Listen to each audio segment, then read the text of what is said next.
Hello and welcome to our look at the MACD indicator. This is the moving average convergence divergence indicator. This has two different parts. It has a moving average and then it has a histogram. Without going into the complex mathematical formula that makes up the calculation, there are a couple different ways to play it, but the most common is for the market to be looked at in ways of momentum. So, for example, one perfect signal is you can see that there is the midline, there it's lower and above. This is zero. And the higher we go, the stronger the momentum to the upside, and vice versa. So, as you can see, the market here in the Euro Swiss currency pair rose during this time period here, and the MACD not only bounced off the zero and the moving average crossed back over the zero, but you can see we started to really pick up steam.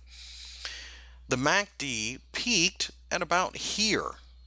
So that was your first sign that we were starting to run out of upward momentum. Not a huge surprise, really, considering how far we got in such a short amount of time.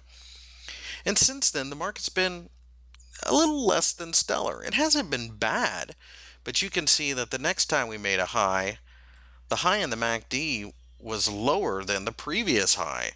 So that shows that we are starting to run out of momentum, and therefore it's a bit of a sideways market. So the MACD is really good at picking up major shifts in momentum.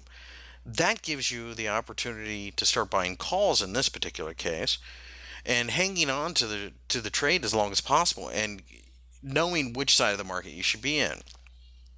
The MACD meandering around zero like it is shows that we are in a fairly range bound market, and it's not necessarily the indicator you want to use in that particular environment, but it does tell you that in the sense that you're not getting a lot of motion one way or the other.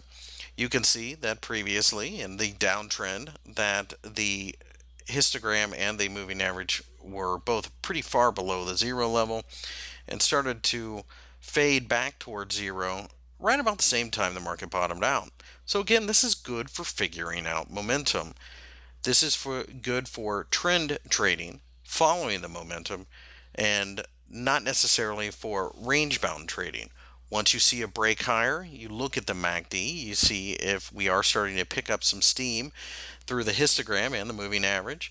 And if so, then that shows you that the momentum is certainly real. There's real buying pressure there.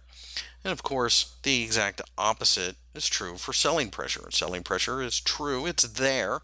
As you can see, it was expanding, kept going lower, and then eventually turned back around. As long as you're near the zero line, you know that the market just simply doesn't have a whole lot of momentum in one direction or the other.